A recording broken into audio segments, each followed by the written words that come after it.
The snow had begun before the bells, a dry sift at first, barely enough to trouble a man's eyelashes, and then, as if the sky remembered itself, it thickened into proper weather, to a fall that swallowed sound and paled the world until stone and tree and horse were all the same milky ghost. From the tower walk Stannis watched it without moving. The stones under him were hoary with rime, the crenels humped white, and the wind came round the corner with a knife's little whisper. He kept his hands clasped behind him so that the fingers would not betray him by seeking warmth, and he counted the breaths the way a soldier marks a watch. The North would call this a light snow. He had learned that much quickly enough. It settled into beards and brows and the fur at a collar and was shaken off with the grunt of men who had known worse.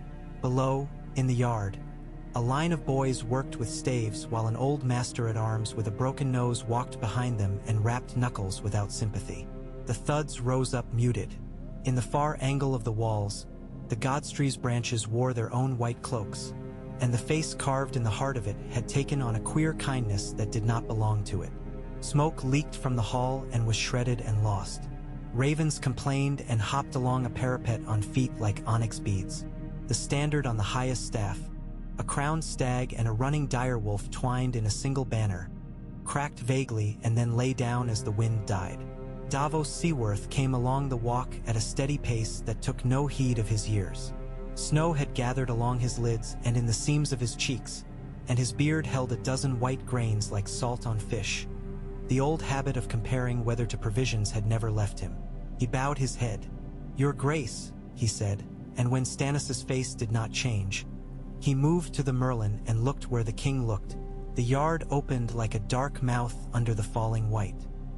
Two men were leading a great shaggy horse by the bridle. Its mane was a sheet of frost.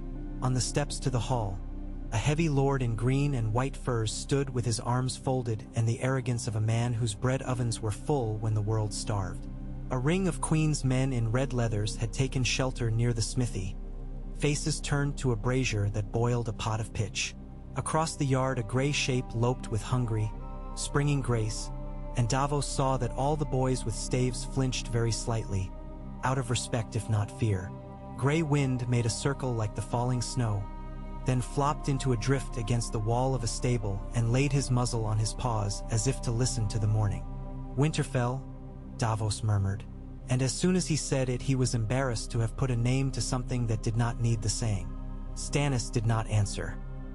His dark blue eyes tracked the motion below in a slow, methodical sweep, nothing wasted. Snow had crept onto his shoulders and into his hair, but he had not unbent.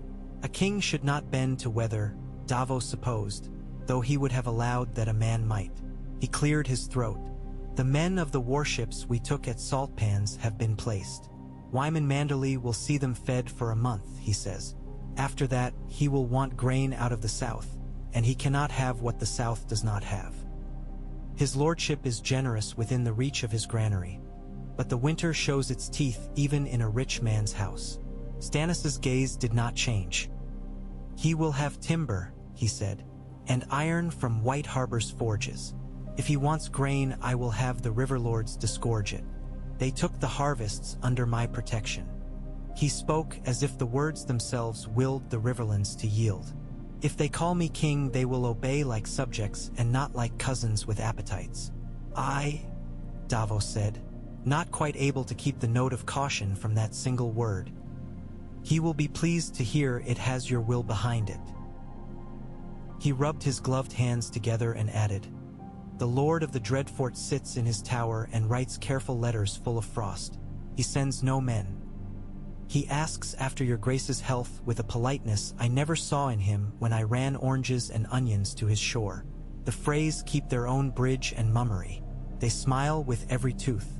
The weight of the snow will not push them to their knees. They will have to be made to bend. But if a man starves, even pride goes first. Bolton will answer when I call," Stannis said, and there was iron that would not break in the words. "He had the law and he chose against it. It is easy to betray in a comfortable bed. It is harder when the cold comes under the door.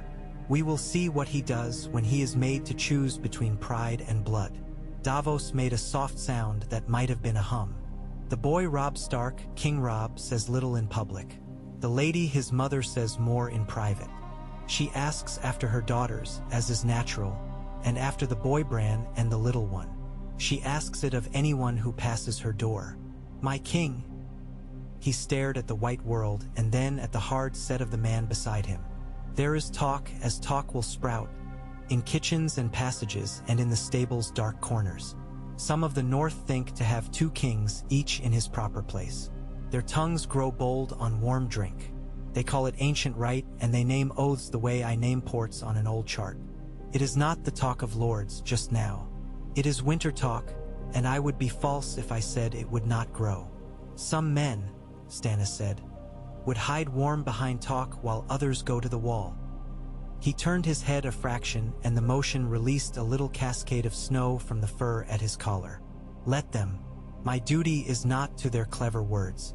It is to a realm that wants order and not a dozen banners. The wolf may run in his woods with his teeth sharp and his children safe. I do not begrudge a lord his customs. But he will not set himself above law while I have breath. Below the G. Reet Grey Wolf raised his head as if the name had been spoken aloud and laughed in its throat. That rolling, unpretty, loud sound that startled even men who had heard it before. It made a boy drop his stave with a clatter. The master-at-arms did not turn. He rapped another set of knuckles with his stick and spoke in a voice like gravel that drift carried away. A bell rang thrice in the yard, workmanlike. The smell of bread briefly climbed the wall, thick and promising, then was flattened by the cold. Davos stamped his feet to wake them.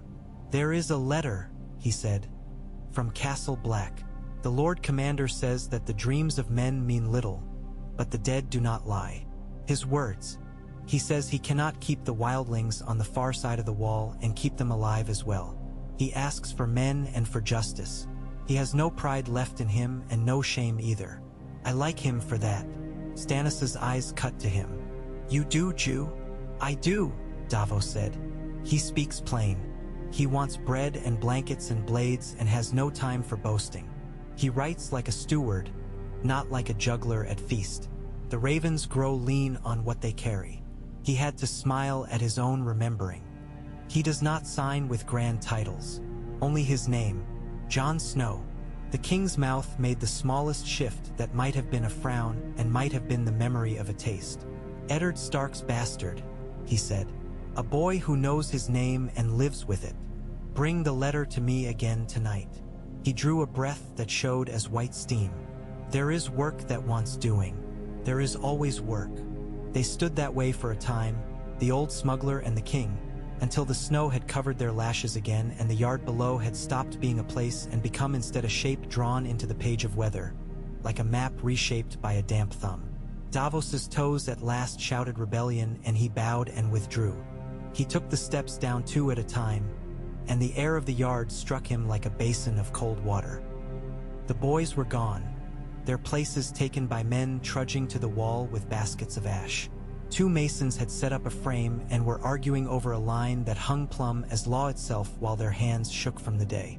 Near the steps a girl waited with a slate chalked over with sums in a hand neat as stitching. She had wrapped a scarf twice round her lower face so that it made a muffling that turned her breath into clouds, and only her eyes showed above, large and dark and thoughtful as any old master's.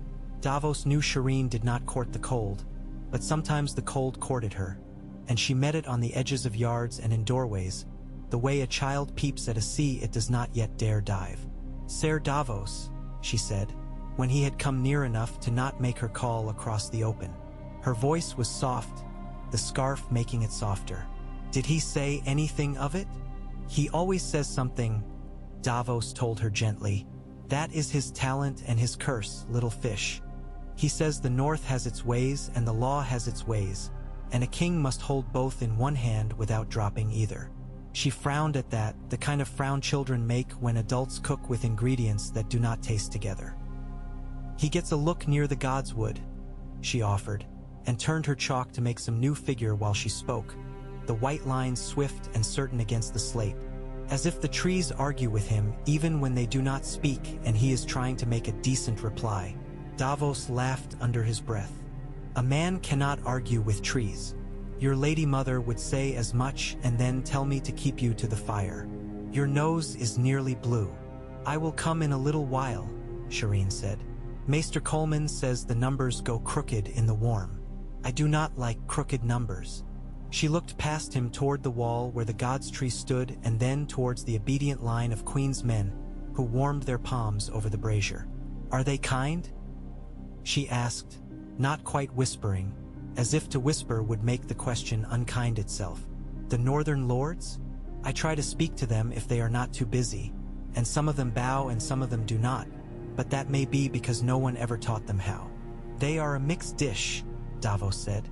Your father would say they are like a table full of men with knives in their laps. But I'll tell you something I learned when I had a boat and winter ahead of me. Men who do not know a thing may be taught it, and men who do know another thing may be asked to share it. Ask, and you will get either a story or a silence. Both teach. She nodded, and he saw how her eyes absorbed it, careful and fierce. Then she lifted the slate and stood with her chin set, and the half-hidden patch of grayscale ridging her left cheek showed its pale map for a heartbeat before the scarf fell again.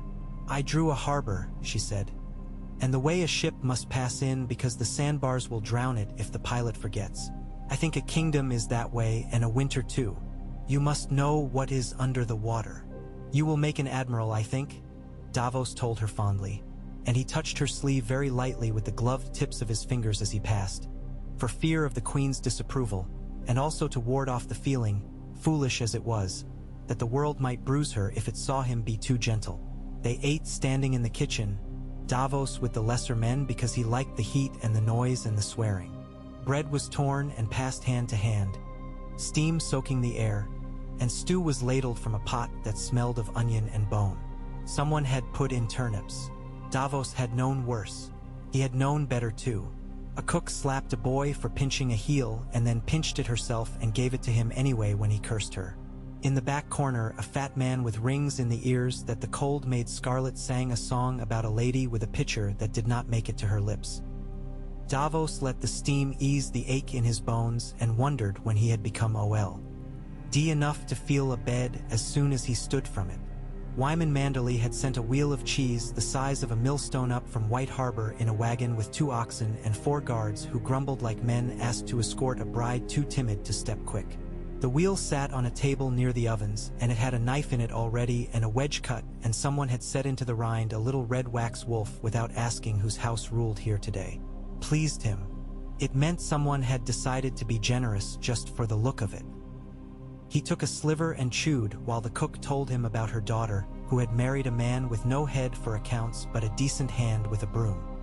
He nodded and said yes and what then, and let the ordinary day wrap him like a well-used cloak. In the great hall the afternoon threw none of itself on the long tables. Everything was lit by fire and candle.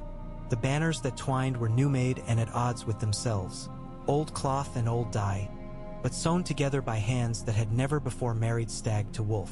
They looked better from far away. Up close you could see every reversed stitch, every careful mistake. Catelyn Stark stood at the high end with her hands in the fur at her throat. If the cold touched her, she did not show it. She looked over the heads of men and women in the hall at a point on the far wall that Davos could not see. The king came in with the weight of quiet behind him, and men turned like cups catching water. Robb Stark took a step up from the side and stopped. He wore his father's face the way a youth wears a sword that he has grown into by carrying it every day. He bowed his head to Stannis and did not break his own spine, making it more than it should be. Gray wind slid behind him, a shadow that would not be dismissed, and put his great head nearly to the step where Stannis's boot came down and then resumed his place as his master's shadow with the arrogance of a cat. "Your Grace," Robb said, his voice steady and measured. "White Harbor's men have gone to their beds. Lord Manderley himself will come within the week. He sends fish and flour and some few things that pass for fruit in this case." A corner of his mouth quirked, the first careless boyishness Davos had seen in him all day. "He sends a message too, but you had that first." Stannis gave him a short nod. "We will sit soon, after I see the men from the Dreadfort. You will want to be there." "I do," Robb said. as if the words were a simple record of what would happen rather than desire or threat. He glanced to where his mother stood, and her gaze slid to him and then away, as if it cost her something to put the two kings in the same frame of sight. Two kings. Davos saw how the hall made room for that word, how it moved like weight on a plank. A lord of Mormont, a lady of Serwyn, a Glover with a scarred cheek, a Karstark with the look of a man who had once picked a fight with the sea and won. All of them shifted in the way that men shift when they are careful not to shift at all. A Queen's man with a beard like bristles moved his left foot a finger's width and then back. The men from the Dreadfort came with their faces arranged like cards in a gambler's hand. A careful show of obedience that was itself a form of disdain. They bowed enough to satisfy custom. They dressed in grays and whites and a little sly pink here and there that reminded Davos too much of blood under snow. Their captain's voice was polite enough to be an insult. He spoke the words that had been written for him by a man like himself who had sat by a fire the night before and shaved each word into shape with a little knife and then polished it smooth. He spoke of the Dreadfort's respect for the crown chosen by law, and of the peculiar situation of the North, and of our desire that all men may have a hearth to gather at in winter. He spoke very carefully of the law. He spoke with even more care of the wolves. Stannis listened without moving. A flicker of firelight caught at the line of his jaw and made an ornament he would rightfully despise. He asked only two questions, as if he had no time for the comfort of argument. "Why are your men not on the road?" he said first. "I do not ask for reasons. I ask for truth." The words were steel put to a whetstone that needed no sharpening. "How many swords can you bring me, and how fast can you bring them?" The man tried to answer like a man about to sell a horse without mentioning the bad leg. The king did not allow it. "Bring me what there is," Stannis said. "Your lord can follow with the excuses if he finds he must. I will judge them when they arrive. The law does not care for the cold, but a man can perish of it. I allow for that, and I will allow for nothing else." No one laughed, though a few faces changed. The men from the Dreadfort bowed too much this time and went backward out of the hall with their shoes making a polite scuffing and the backs of their necks warm with the eyes on them. When the door closed and the wordless sigh went up that always follows a departure, Stannis stood with his hands like stone at his sides and looked at Lord Mormont as if he had been the man he wished to question first. "You have men who can ride through a winter night," he said. "You will put 2 with these men and 4 more halfway along their road. They will not lose their horses. They will not lose their way. They will not find a reason not to arrive." "Aye, your grace," said the lady of Bear Island. She was a blunt post of a woman with a face weathered like plank, and Davos liked her for the same reason he liked the letter from Jon Snow. She did not try to embroider plain cloth. Robb drawled something courteous and thin that would anchor the moment to Winterfell and not to the king entirely.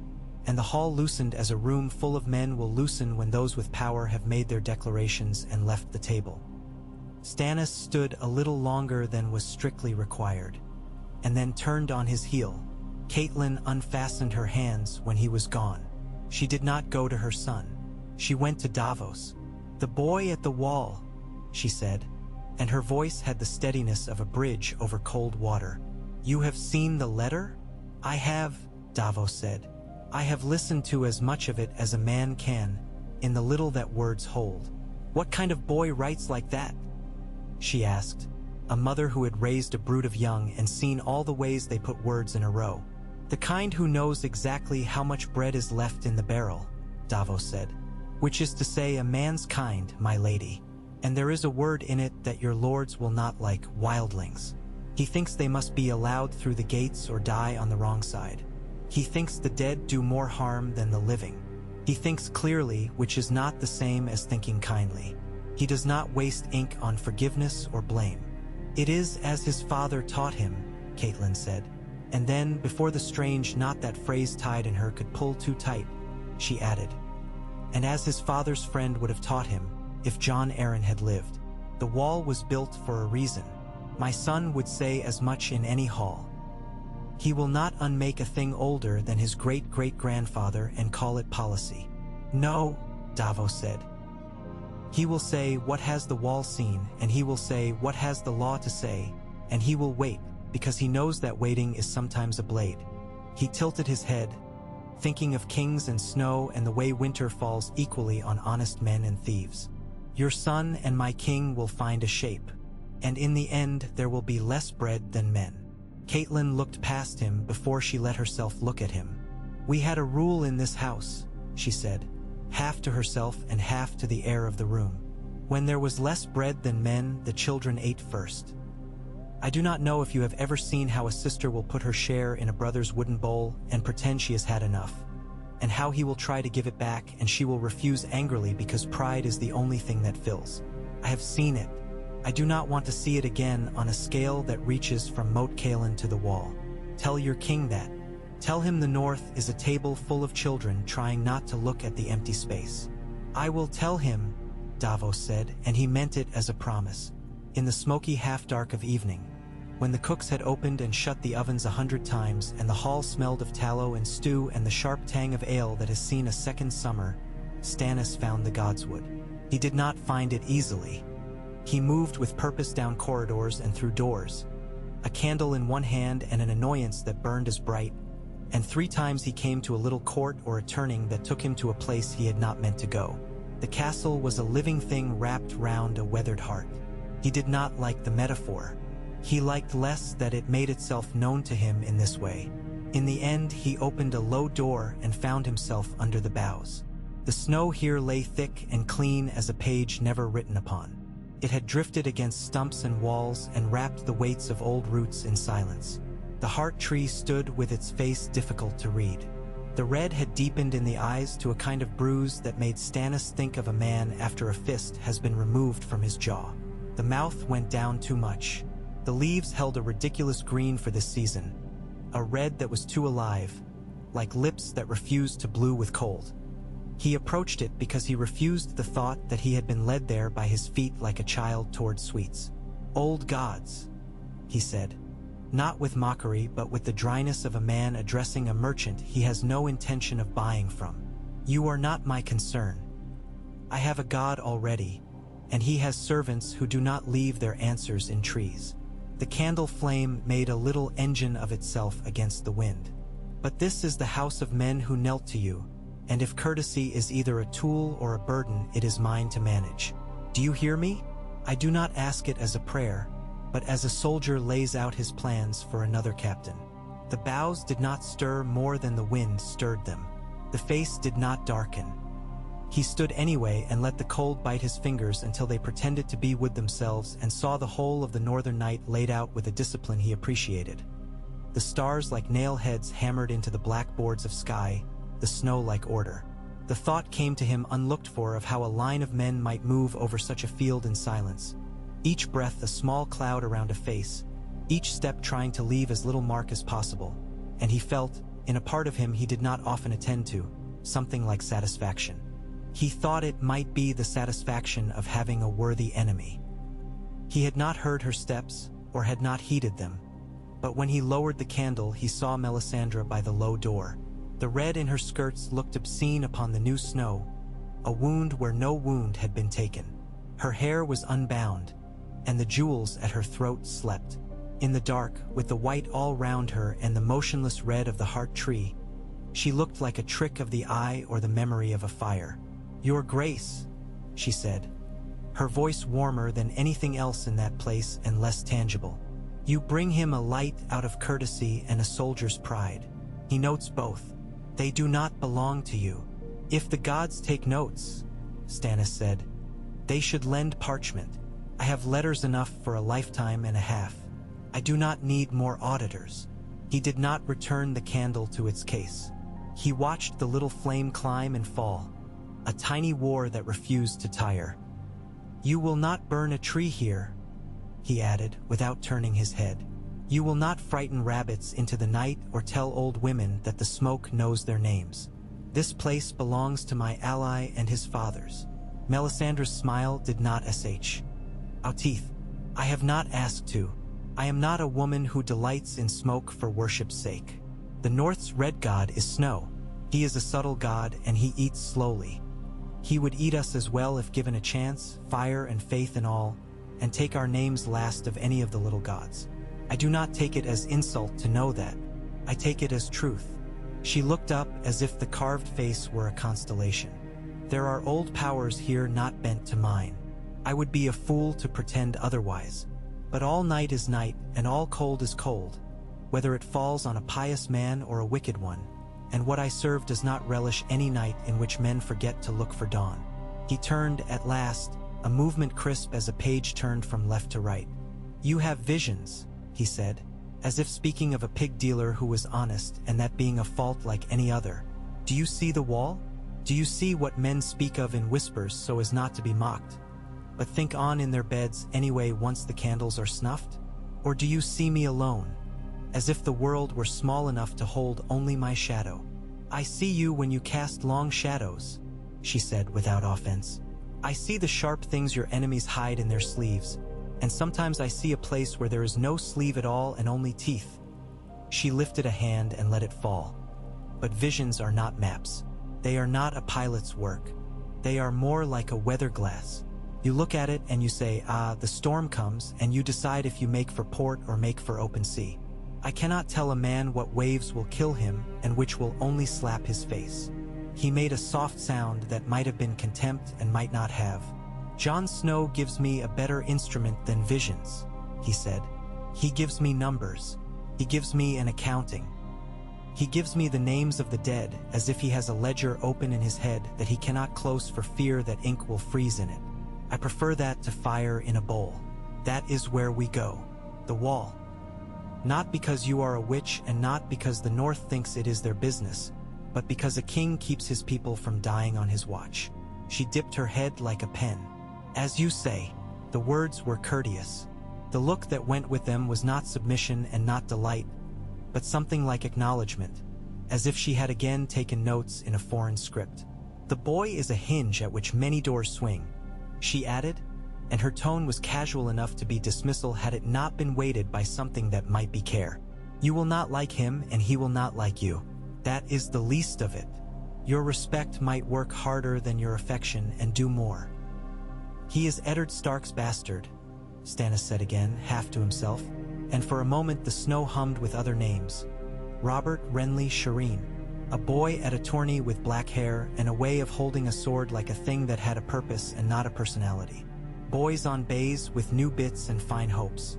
He scowled them into silence and brushed snow from his sleeve hard.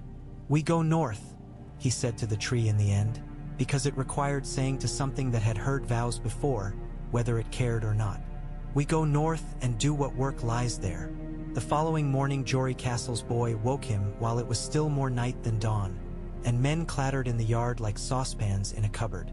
Stannis dressed himself with the habit of a soldier whose hands know the order of ties and buttons by rote. Davos was already waiting with a list. Davos always had a list. He spoke while they walked. Men to take, men to leave. Wagons, oats, leather, salt beef, tallow. Manderley's barges could bear the weight of 20 carts if the river did not lock in its channel with ice. If it did, men would go on foot. Which road, which day, which lord could be trusted to close a gate and which could be trusted to open it in a storm. Which men would grumble and gripe and keep walking anyway. They met Robb in the yard with gray wind's breath fogging and steaming beside him. The wolf's fur a moving fog of its own. "I will go part of the way," Robb said, "as far as Long Lake. Then I must return and hold what is mine. I will send men with you enough to get you to the wall and not a man less than enough. I will follow when the roads harden. I will not lie to you. Some of my lords speak strongly against it. They say the wall has stood without them for thousands of years and may stand a few more without. We are a practical people, my king. We do not fight a storm if we can shutter our windows and wait it out. But the storm does not always ask if a door is barred before it comes in."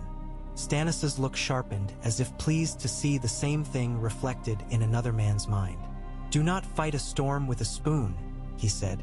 "We go. You come when you can without letting fools hollow your house from inside." He adjusted a glove that would not sit right, an unnecessary motion executed perfectly. "Your mother says the North is a table full of children pretending not to see the empty space. That is an unworthy thing for a lady to say, but I forgive her for it because it is true. It is the task of men to fill that space if we can or teach the children how to eat less without dying. I have had worse tasks."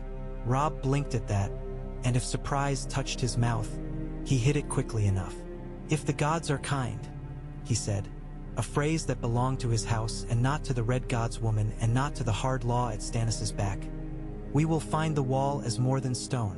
They rode first with banners and then without, because banners in a falling snow were follies and good for nothing but letting an enemy count the cost in advance. Davos never liked riding. He liked water under him that lifted and set. He rode anyway because it was a thing men did on land, and the north was land enough for 100 seas. The road took them through villages like pockets sewn into a cloak. In each they found men who came to doff their hats and stare, and women who came to doff their respect and stare harder. Children shouted and chased the horses as if a king were a story finally told to them and they meant to memorize it by touch. In one place an old man with a wheeze and hair as white as the path said "Robert," and then, when no laughter came, shook his head and stumped away with the patience of a man who has made more mistakes than he has years left to apologize for. Stannis spoke to almost no one, though he listened to many. He asked accounts that were not written down and took in the shape of roofs and the way smoke rose from them.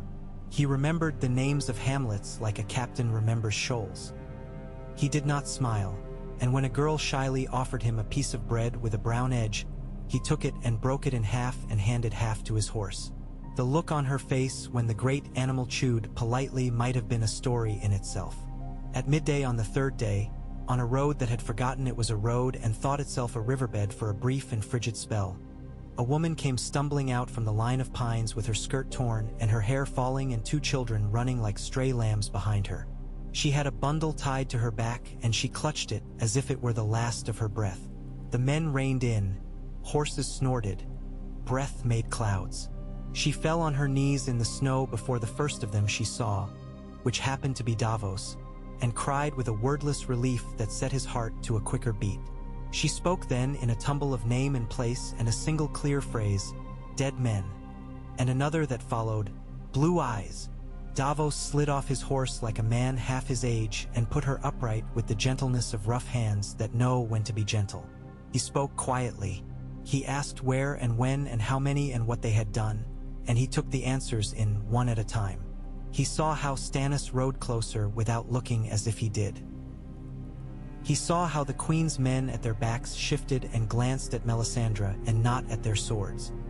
He saw how the men of the north made fists of their gloves and set their jaws, and how Robb's face did a painful thing that made him older and younger at once, because child stories had climbed up into a man's day and put their hands on his shoulders. "It was the old holdfast," the woman said. "The one near the lake, you know it?" She was talking to Davos, but she looked past him to the king when the king's horse came even, where Gret's boy married last summer. They were quiet at first, and then the dogs barked the wrong way, and then we saw them. One of them wore Lord Ricard's father's cloak. It had the boar on it.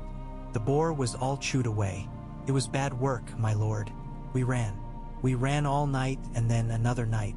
They do not tire. Forgive me for talking so fast. I thought I had forgot how to speak. I thought I had forgot everything. They are not right. They are not right. Melisandre's mouth moved as if in prayer, but Davos knew she was listening and counting as he counted. Stannis did not move for the longest time. Then he said very simply, "Show us," as if she had been telling him where the bread was kept, and the woman shook and agreed, because when a man spoke that way she could agree or not and it would not matter. She led and they followed, and the snow fell, and the horses blew and pawed and moved. They came on the holdfast at dusk. Dusk by their guess, for the snow erased distances and the sky had refused to change color all afternoon. It was not a great place, but a stout one. A ring of low gray stone with a square tower that had been raised a story too high for its foundation and now rode the winter like a drunk on a barrel. The door hung half ajar. There were no dogs. There were tracks, too many and too purposeful, like the paths ants make on a summer log. Stannis raised a hand and the column stopped with an obedience that made Davos's heart ease a fraction even as it tightened for what would come. "What does your fire say?" Stannis asked without turning his head. Melisandre's eyes were very dark and her lips very red, and for a moment Davos hated her not because of what she was but because of how she belonged here like a stain on this white page. She said something low and quick and made the sign that was not a sign to any of these men. "They have gone," she said. "They were here and then they left. They do not think as we do. They do not hunger for bread or women or new cloaks. They hunger for something else." She lifted her eyes to the tower. "But they do not move without leaving a piece of themselves behind." Inside, the cold was the same as out. It was the first thing that made Davos's stomach turn. The cold was not broken by human life. It lay in the room as evenly as snow on a flat roof. His breath fogged, rose, and was lost. He saw the overturned stool and the cup that had rolled under a bench and the handprint on the wall where someone had wanted to hold the stones themselves up, and his heart did the thing a heart does when it remembers too much. He lit a rushlight. Stannis did not. Stannis looked. He looked like a mason examines a wall that has fallen and thinks the while of how many stones, how many men, how much time, what tools. In the tower room something moved with a delicate skitter like an insect that has learned to speak. Davos raised the light. It was a boy, maybe 8 summers if he had had them, crouched under the table like a creature that hides under a thing that is less scary only because it is near. He blinked at the light, and then the blink became a flinch that hardened into a refusal to cry. Stannis stepped forward with a certainty that made men who knew him move out of his way by habit rather than thought, and bent without making a show of it that he was bending. He put a hand on the boy's shoulder and it looked absurd there, a gauntlet hand on stick bones. "Who are you?" Stannis said, not softly, not harshly. The boy swallowed and said his name. It was a North name, old and spare. He added more words in a rush that did not belong to him. "My sister went into the wall, my lord. She went into it. It is in there." He pressed his hand against the stone of the chimney, and it was like watching a tender thing press itself against teeth. "They put her into it. She cries there." The men who came back were not men. Stannis's hand tightened once around the boy's shoulder. He did not look at Melisandre. "Take him out," he said, and Davos did, with a reverence he had once reserved for a load of fruit that would make a winter voyage worth its risk. Outside, the woman with the torn skirt cried again when she saw the child, and then laughed with her mouth wide, and then put her hands to his face and rubbed it as if to conjure heat by anger alone. Davos went back in because he had to go back in. When he did, he found Stannis and Robb standing in front of the hearth, staring at the stone as if it were a man who had spoken insult. "We will not bring down the wall," Robb said, his voice very low. "If there is anything, if there is any," he swallowed. "We will not bring down the wall," Stannis said, as if he had weighed the stones and the boy's mother and the cold and found that he could not in honor command men to die under the fall. He turned to Melisandre then, very deliberately. "You say your God makes light where there is none. Make it." She set her bowl down and poured in oil and a very little powder that smelled like the sea in a way that made Davos's skin remember salt. She spoke low, her accent deepening, her voice slanting up and down like wind, and when she set the spark the oil caught at once and the flame rose with the immodesty that only flame allows itself.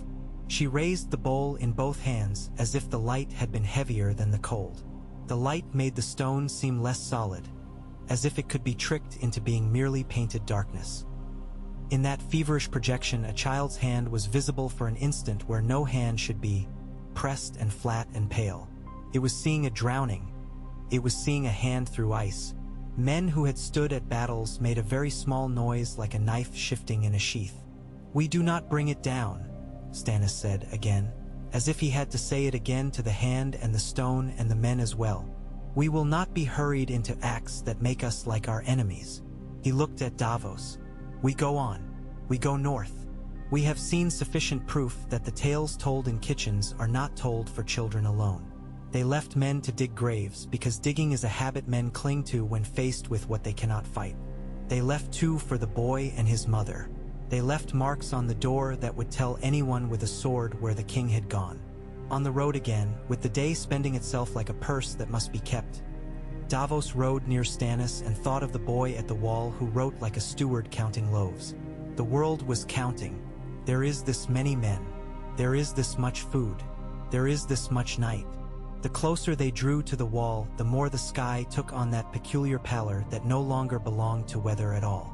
It was more like a decision. It had stopped being iron and become something more patient.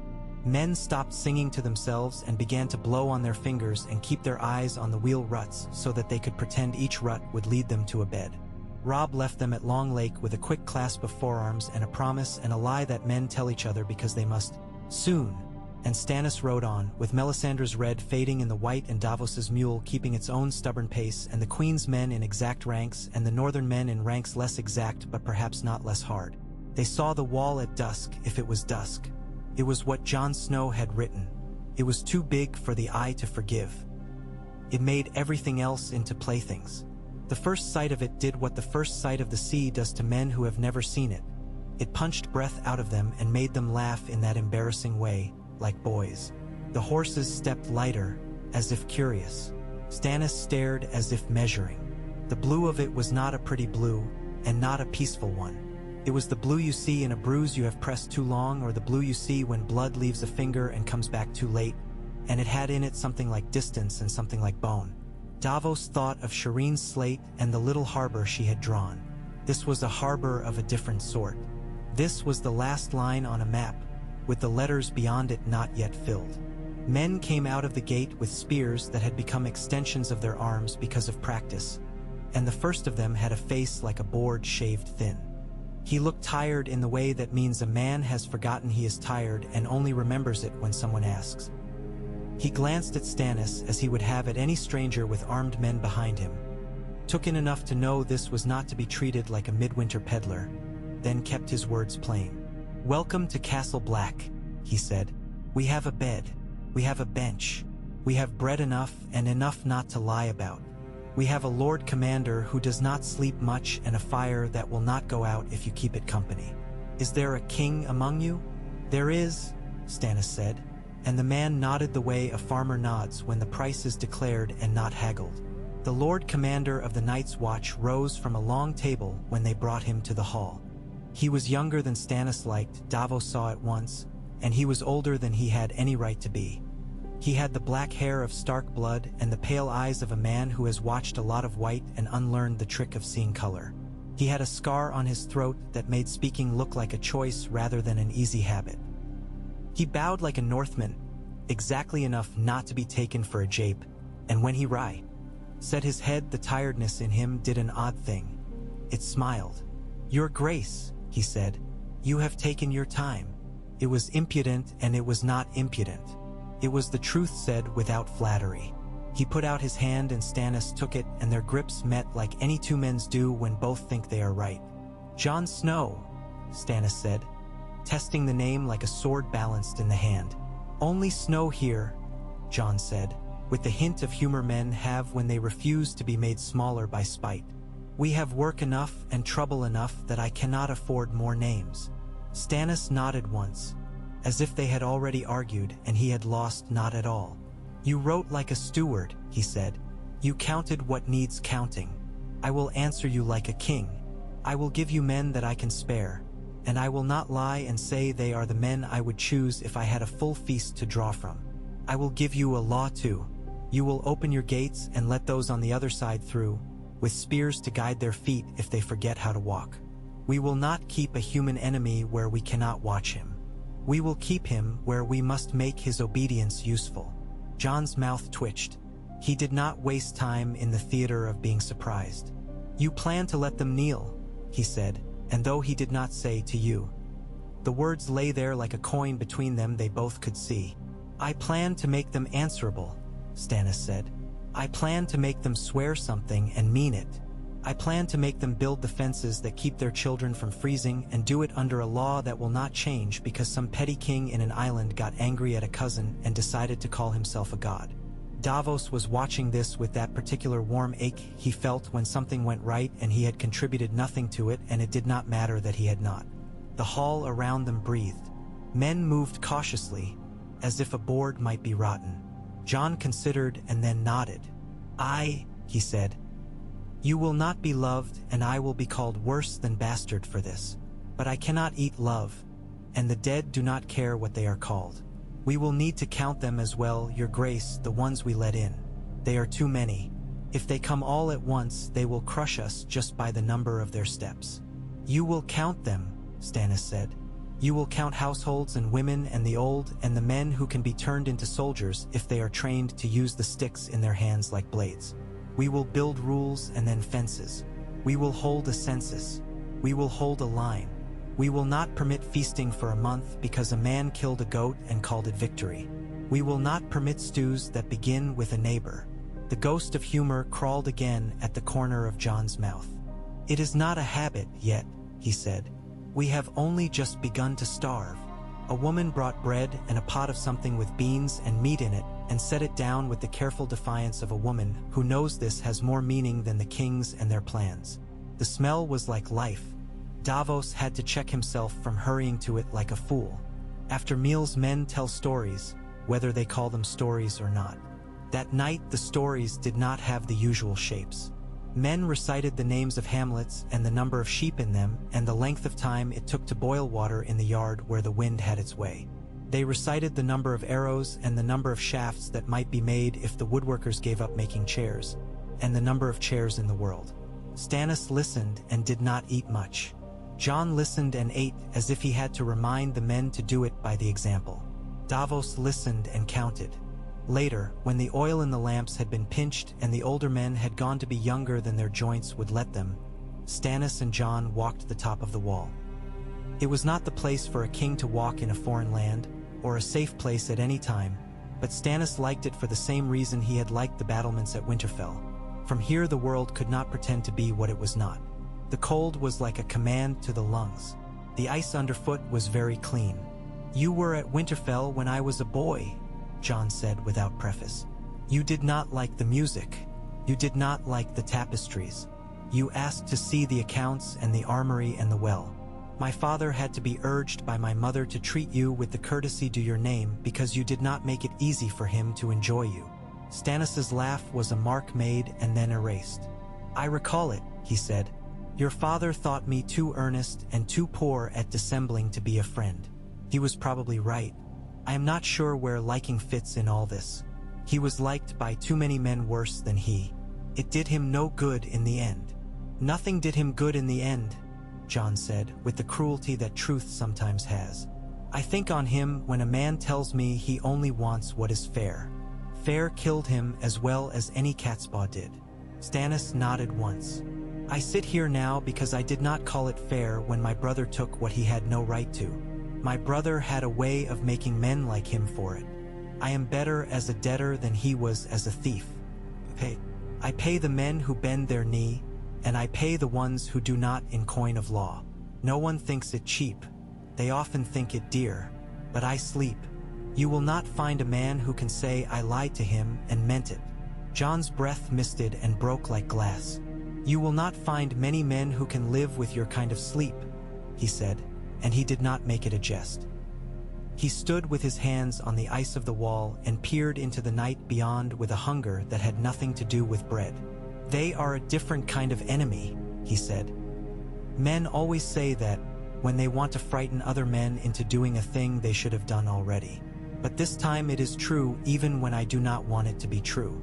They do not tire. They do not keep time. They make Mako. F. Summer. They are not impressed by banners. When a man makes a speech about courage to them, there is nothing in them that recognizes any part of it. It makes our words feel like breakfast. Necessary. Gone quickly. No use beyond the moment. So we will have to build something else. Rule does not frighten them either. Rule may frighten those we let in, though. It may frighten them into doing right. Stannis was silent for a time, long enough to make the cold small talk. Below them in the yard, a man's laugh went up and fell, and the sound of a hammer was the sound of a man refusing to be made into snow. In the far distance, in the country of the dead trees, something moved that was not wind.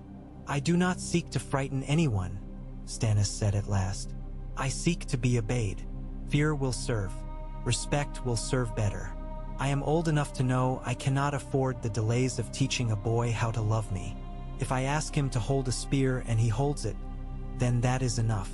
If he teaches his son to hold it better or less grudgingly, so much the better. If he does not, then that is a different problem and I will solve it with force or with bread. And which will you reach for first? Jon asked. "Whichever weighs less in my hand that day," Stannis said, with that brutal honesty that made some men his enemies quickly and others his allies for life. "Do not mistake me.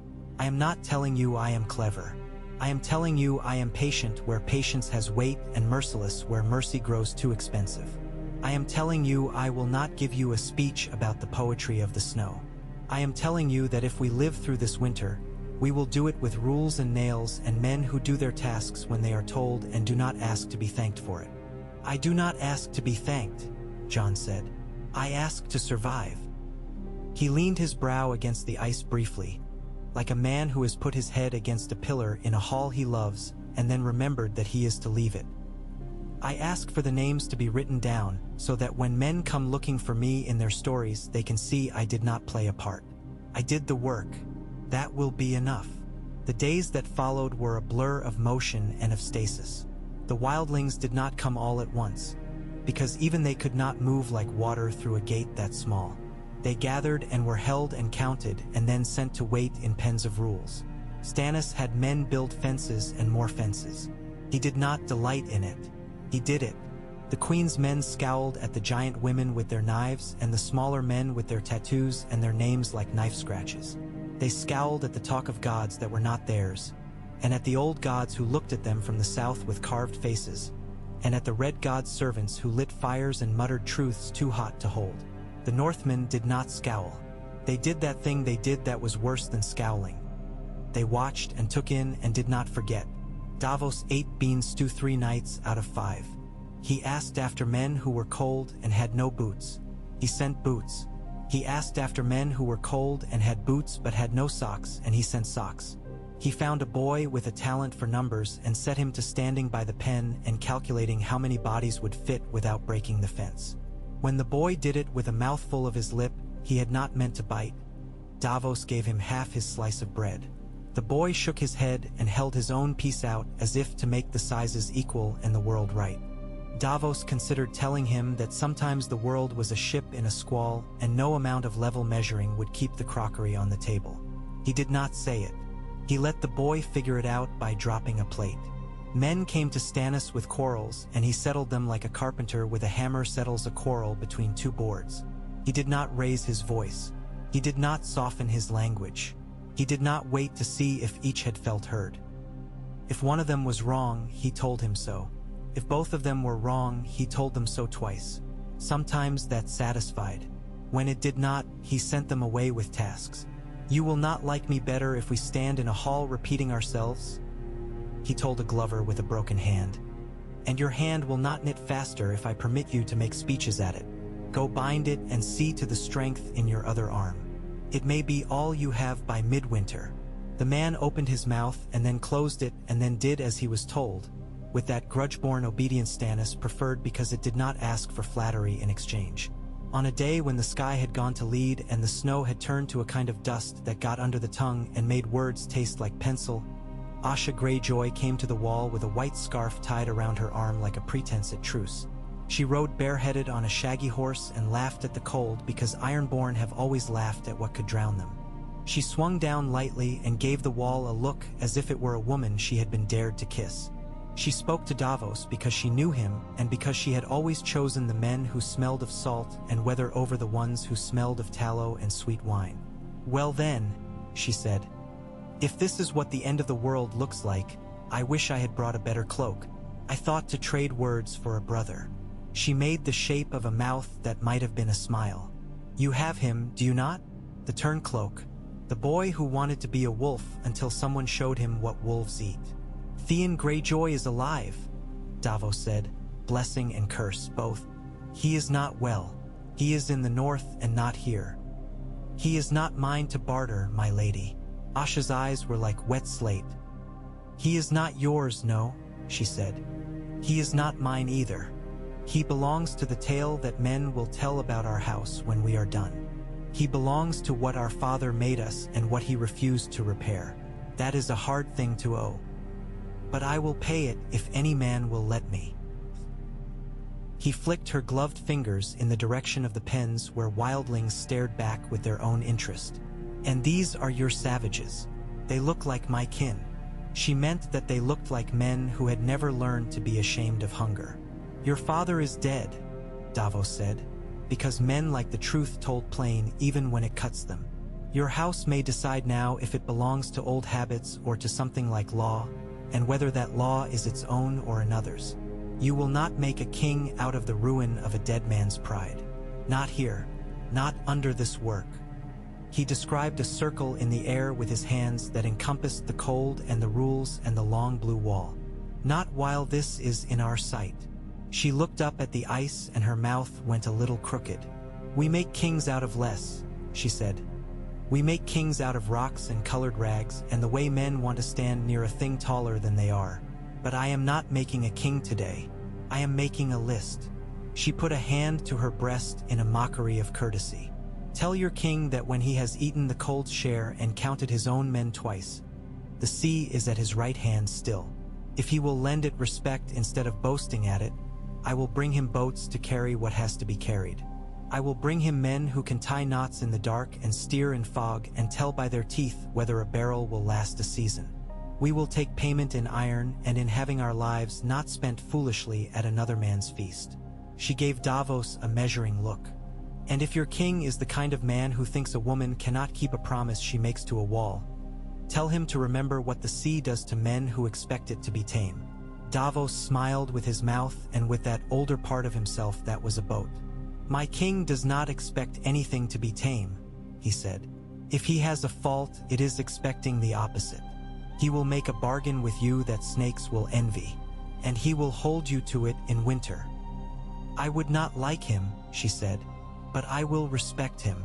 That will do." She remounted with neither help nor grace asked for, turned her horse, and was gone into the sift as if the snow had finally learned to swallow iron. The days found a rhythm that could be mistaken for peace by men who had never seen true peace. The wildlings learned rules that made them curse and then accept because the alternative was not to live.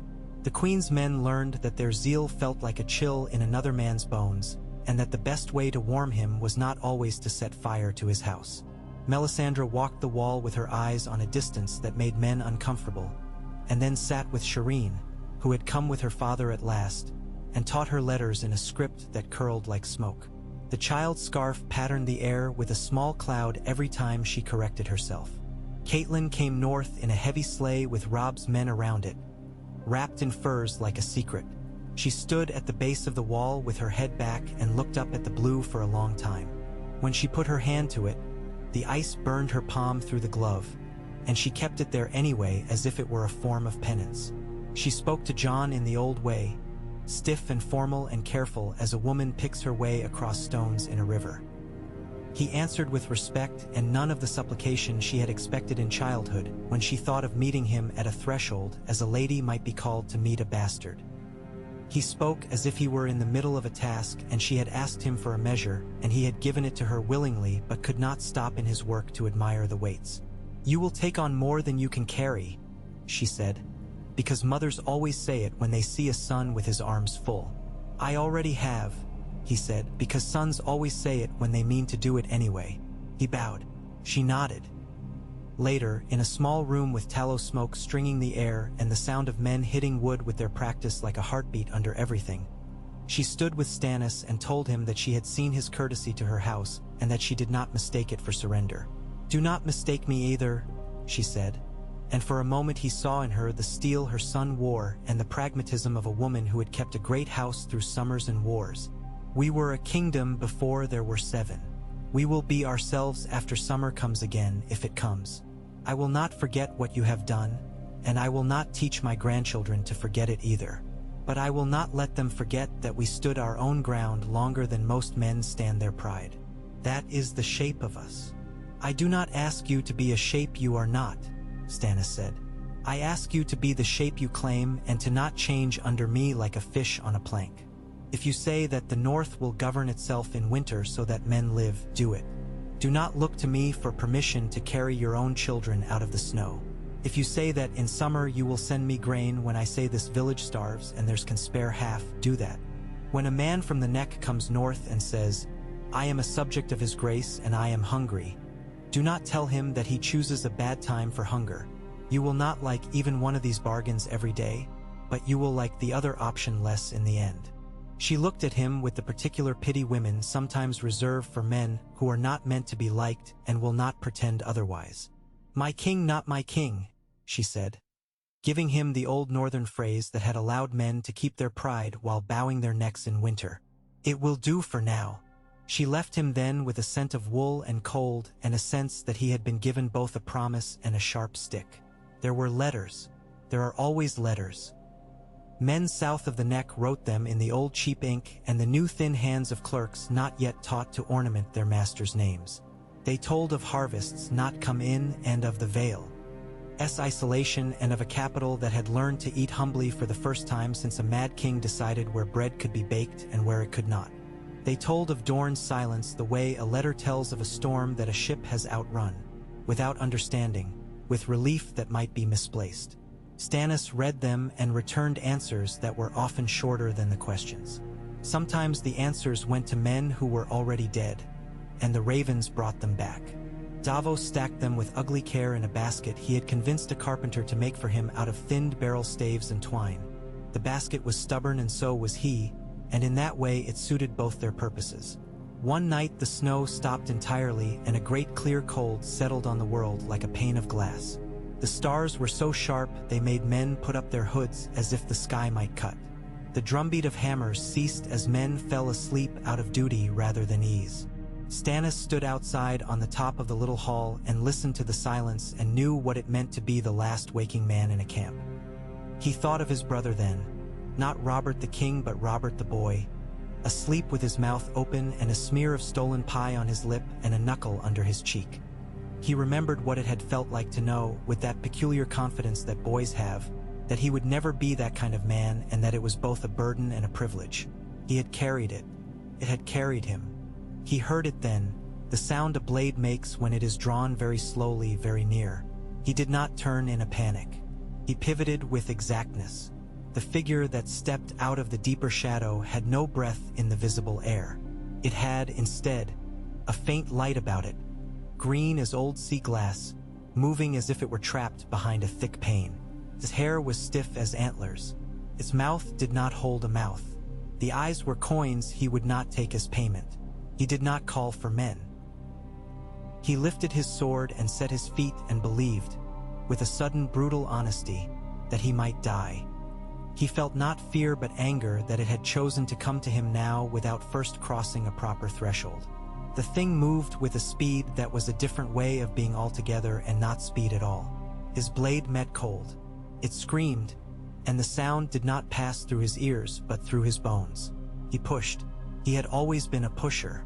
Men underestimate what a stubborn man can do with a short burst of fury and a law behind him.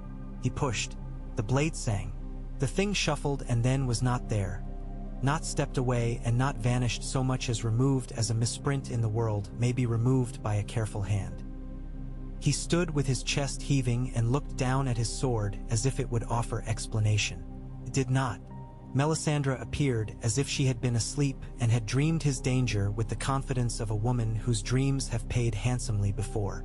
She did not ask if he was hurt because she could see that he was not. She knelt and touched the ice where the thing had stood and drew her hand back quickly as if it had burned her or bitten. "They do not always announce themselves," she said. "They do not bring banners. We will need more of the dark steel. We will need more of the dragonglass. We will need something else. We will need a rule," Stannis said unexpectedly, and his laugh this time was unmistakable. "We will need a rule to keep men from tripping over their own courage and dying where they could have lived, chasing things into the dark as if their fathers had not pulled them away from wells when they were boys." He said it to the air because he could not say it to the men he would have to deny in the morning. "We will do it. We will suffer." She looked up at him through the curtain of her hair and said nothing pious. It was a relief. Mourning brought back the ordinary. It is the insult of mourning that it always does. Sheep bleated and men argued about nails and whose turn it was to stand watch in the worst place and why it was that the stew had gone thin. A boy went to relieve himself against a post and slipped and banged his head and cried with the earnestness of children who forget that kings sleep under the same sky. Shireen came out with her slate and stood near the pens and asked the wildling women how they measured their families when winter came. By age, by hunger, by who could carry the little ones, by who could go a day without bread and still keep walking. She took notes. She drew a diagram that made Davos smile because it made the untidy thing tidy for a moment. Jon watched her with a face that broke into a human expression rare on it, as if the sight of the child's seriousness allowed him some stealth kindness he had saved for such a time. He had not saved much for himself. The letters made more work, and the dead, because there were dead, always dead, made grief that was work too. Men came in from ranging with arrows and voices hoarse from a silence that did not feel like silence when they were out in it. The fences grew taller. The rules grew more numerous. Stannis wrote in the wrong hand and pressed the wax hard because he liked the feeling of an impression that did not undo itself as easily as words do. Catelyn returned south with the sleigh, and before she left she spoke to Davos in the corner of a room with her hands folded in a way that made bishops everywhere think of prayers. "Tell your king that I know he will not be thanked for this," she said. "Tell him that I will thank him in the way a woman thanks a man she does not love but who has saved her child from water. I will not make songs. I will keep his name clean of one kind of mud in one kind of mouth, and sometimes that is all a man may ask. I will tell him," Davos said, and later he tried to and failed, because Stannis did not care for that kind of thanks and would have called it the wrong coin. He said instead, "We will need more boats at Eastwatch," and Stannis nodded and made a note, and both men were easier for the change in topic. Winter built itself quietly around them while they did their work. Stories traveled with the men who came through the gate. A village at the edge of a lake where the smoke would not rise and hung in a pelt of gray at shoulder height. A night the aurora had hung green silk over the wrong part of the sky, and the snow that fell that night had burned the skin where it touched. A woman who could hear her dead husband call her from a hill every evening and had to tie herself to a bedpost to keep from walking to him. Some of the stories were true, and some were the kind of lies men tell themselves to give fear shape and edges. All of them made rules harder to obey. Jon Snow read them with the same care he read numbers. He sent men to check when checking would not waste lives. He posted a notice under the new hammer the carpenters had put up above the long table. "Do not walk to the voice in the dark. If you hear your name spoken with your mother's tongue by a man you buried, do not answer. If a door calls for you to open it at night, do not open it." It would have been comic if it had not been exactly the right kind of instruction. On a gray noon, when the wall was the color of a sword's belly and the air was too cold to taste, a rider came hard from Eastwatch with ice in his beard and a queer flatness to his gaze that meant he had ridden with his fear behind him and not ahead. He brought news in a handful of words. A ship out beyond the wall, or what passes for beyond when sea is ice, black sails, iron men, banners that had once meant kingship by the sea. "They come for their own," he said and spat, and then apologized for spitting because he had done it in a hall and not outside where it belonged. "Let them," Stannis said at once, with the light in him that comes to men who have found a fight they understand better than the larger fight around it. "We will make them prove whether their pride is a spoon or a knife. If they come to take men under my protection without a word to me, they will go away with fewer hands. If they come to parley, we will parley. My answer remains law, no matter how loudly they bang on the door." Jon's mouth did that small moving again that looked like a smile and was not. "You will like Asha Greyjoy better than her uncles," he said. "Or you will hate her with more respect. Either way, we will get through the day with less blood than if we gave over the talking to the men who like the sound of their own swords." Stannis granted him the smallest admission a man like him ever gives. He inclined his head a fraction longer than usual. "Send for your scribe," he said to Davos, and because that would be Shireen, Davos went and found her and told her to bring her slate and not to forget her gloves. She came with her eyes bright and her scarf up over her nose, and Davos's heart did that embarrassing father thing it had learned to do without permission, swelling and then scolding itself for swelling in a world like this. The Ironborn ship came in next day, at a cautious angle, like a cat angling to steal cream while looking to see if the cook's back was turned. It rode the ice like a thing that had practiced. Its banners were dingy with old salt and indifferent care. Asha stood on its prow with her hair a flag and her mouth set and her hand folded around a thing that looked like Enor and was not. The men with her were the kind of men Davos could smell. Salt, old leather, iron under the fingernails and in the tilting of their chins. They made a ragged line when they put their feet to the walkway. Stannis took his place with the economy he liked to practice, no flourish, no fuss. Jon stood a half step behind and to the side with his black making a neat line against the white. The rules are rules even in war. Men take their places. Asha spoke first because that is how such things go when one side bows and the other does not mind the theater of it. "Your Grace," she said to Stannis with a precise mockery that never quite turned into insult. "I have come to return what belongs to you and to take back what belongs to me." She set down a sack that sounded wrong for a sack. Davos had been a smuggler. He knew the sound of coin and of bone and of something else that men carry carefully. The sack held steel. She untied it and rolled out 3 strange jagged blades that caught the light like water and like something deeper than water. "We took these off things that used to be men," she said, as if discussing a fair, and then added with a rare solemnity. "I do not like the way they looked at us, Your Grace. I have seen men look at me like that in other ports, and I did something about it then and I will do something about it now." Stannis nodded as if she had said, "Good day." "Useful," he said. "We will have them." He lifted one and it was light and wrong and made him think of the night when the thing had stepped out of a shadow. He put it down with deliberation. "As for what belongs to you," he said, and his voice did not change. "Your brother breathes. He eats. He has learned the rules of starvation and of shame, both. He has not died. He has not begged. He has spoken few words. He belongs to more tales than I can count. He will be judged under laws I recognize. If you mean to steal him, do not waste more of the morning and try it. If you mean to ask, ask." She measured him with the honest contempt she had for men who thought they could frighten the sea and be obeyed. "I will ask," she said at last. "I will ask you to give me what no king has ever given me or any of mine, the right to make a new law in a cold place. I will take my men and women and I will set them on an island near enough to hear your bells but far enough to remember their own. I will call it a debt if that pleases you and a peace if it does not. I will not take your men. I will give you boats.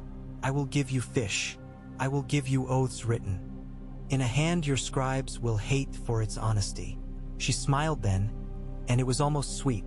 "And I will promise you that I will not allow a man to call himself king on a rock and then spend his life sinking everyone around him out of boredom." Stannis's face did not alter. "I will not forgive your men their raids with a treaty written in the winter and forgotten in the summer," he said. "If I allow you to set your house in some stony place and feed yourselves and not lend your fools to the cold's work, you will do it under my watch. You will submit to a census. You will be taxed in fish and in timber. You will take into your keeping some of the wildlings we let through who know how to cut ice and not drown under it. You will teach them knots and they will teach you the names of the winds up here, and you will show me that your oaths are good for more than the sound of them. We will do it, because I have had enough of men trying to prove their fathers were worth loving by making other men carry the weight." Asha looked at him, then at Jon, then at Shireen with her slate and her hair like a shadow of a different season. "You make good cages," she said. "I will try this one. If it chafes, I will say so.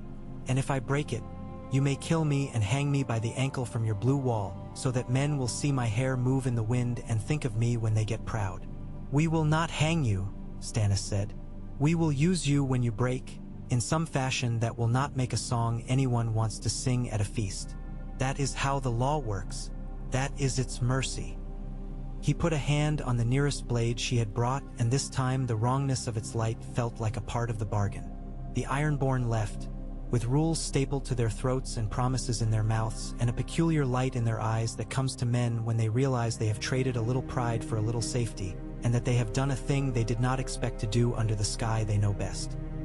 Davos watched their black sail flirt with the horizon and then be gone like a coin dropped into the sea.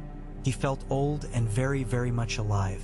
That night, as if the world had decided men had been given too many clean decisions to make in one day, the snow returned with a great soft amusement, thick and relentless, a million small things doing one huge thing together. Castle Black was muffled, as if someone had put a hand over its mouth. Men turned their collars up and went on with their tasks. Shireen copied names with a red raw hand that she would not show to anyone. Jon wrote instructions on how to stand a watch in snow so deep it hid a man's waist. Stannis ate his bread slowly and did the figures he liked to pretend he did not like. Melisandre burned something in her bowl and called it a warning, and then closed her eyes and listened as if her god were speaking in the crackle of fat. Davos sat by the low fire and mended a glove with clumsy patience, because winter is made up of mending. He thought of White Harbor and the laugh of Lord Wyman, and of a wheel of cheese cut with more generosity than it was worth, and of Sansa Stark perhaps somewhere south learning to carve herself into a shape to survive, and of Arya racing with wolves he hoped had names still. He thought of his boys with their hands black with pitch and their eyes bright with laughter, not from anything but being alive. He thought of a world drawn carefully with charcoal on the new page of this winter, of how, when the line goes wrong, a man might correct it with a thumb and a smear, and how sometimes that is the art of it. He thought, too, of the thing that had turned away under Stannis' sword like a misprint, and of the boy's hand behind the stone. He did not ask himself whether law had any teeth at such a mouth. He knew what Stannis would say: law holds men. It holds the living. Against the other, there will be iron and fire and something else that no one knows the name of yet. You name things to have them. That, too, was a kind of rule. In his little room, Stannis took off his crown and set it on the table, not carefully and not carelessly. He removed his gloves and sat and pressed his hands flat on the wood. He did not pray. He did not speak. He looked at the map and at the list of names and at the letter from a man in the south who had finally learned how to write Your Grace, without letting his anger show at the loop of the capital G. He looked at the page where Shireen had written the words he had asked for. We count what we want to be responsible for. He touched his finger to it and then lifted it away as if from a wound, and the snow fell until morning and the world waited the way a patient animal waits, counting in its own fashion, on paws, on claws, on seconds of breath held in the chest. Morning again, and the task goes on. Jon walked the line, talking to the men as if he were one of them and not the man whose name was in their mouths when they cursed. Stannis did not walk among them much, but when he did, he looked at the right things. He asked if a man's spear had a hairline crack, and if a man's wife had eaten, and if a man's child had learned his letters, and where he had put his dirty boots. He did not do it because he wanted to be liked. He did it because he meant to keep them alive and saw that a cracked spear and cold feet might kill a man as quickly as a bad order. The ravens came with bad paper and better words. Samwell Tarly wrote from the south in a hand that grew in confidence with each page, reporting on things that seemed like fables. A book found in a place no one had planned to look, words that told how to make the blue fire die, words that told how to make other fires burn longer. He wrote like a man who had finally been allowed to do what he knew he could do and would not be bullied into stopping. Jon read them with a pride he did not name. Stannis read them with the satisfaction a mason takes in finding a table of weights that are honest. Robb Stark came north again with 500 men, and the kind of quiet in him that men develop when they have learned what they can command and what they must submit to without losing themselves. Grey Wind was thinner, as if even a wolf could not feed properly on pride. The men who came with him looked at the wildlings like men look at horses they have not yet ridden and might have to. They set their tents without fuss and quarrel, and took their place at the fire like men coming to confess something and finding no priest at hand. Catelyn sent bread and thick socks and a letter that said nothing sentimental and everything important. Arya's name was not in it. Sansa's was. She was safe. Safest word men had for a thing that meant the bare minimum it must mean to keep a mother asleep. Bran's name was not in it. Rickon's was, and came with a truth too sharp to touch comfortably. Davos folded the letter up and felt that if the world were a map, a girl's absence was a blank that could swallow a fleet. The war was won. Men said to each other sometimes when they needed to turn a story into something more generous than the day had made it. The lions lay down somewhere south. The Freys found their bridge a poor place to hold a feast after all.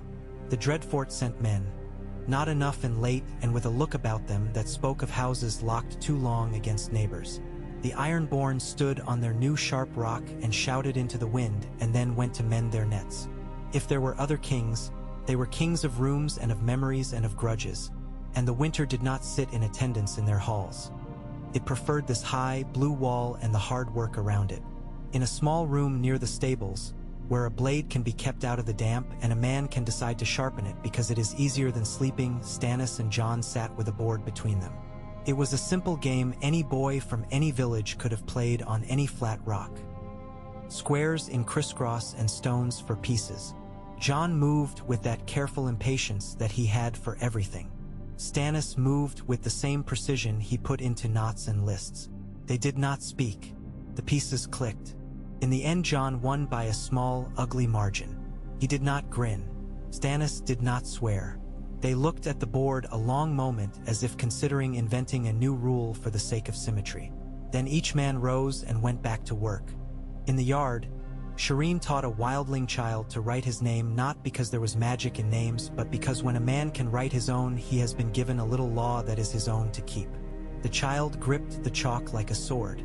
The letter he made was crooked as a fish. Shireen smiled at him behind her scarf, and it made her eyes go into corners that had not yet known how to crease. Davos watched and thought of a world in which that small crooked letter was a wall of its own. The North had taken the king and the king had taken the North, not to be friends, but to be bound for a while in a way that had room for argument and room for the sort of love that does not call itself love. There would be more letters and more graves and more small victories that do not sing. There would be Asha's boats on a gray sea that refused to be impressed.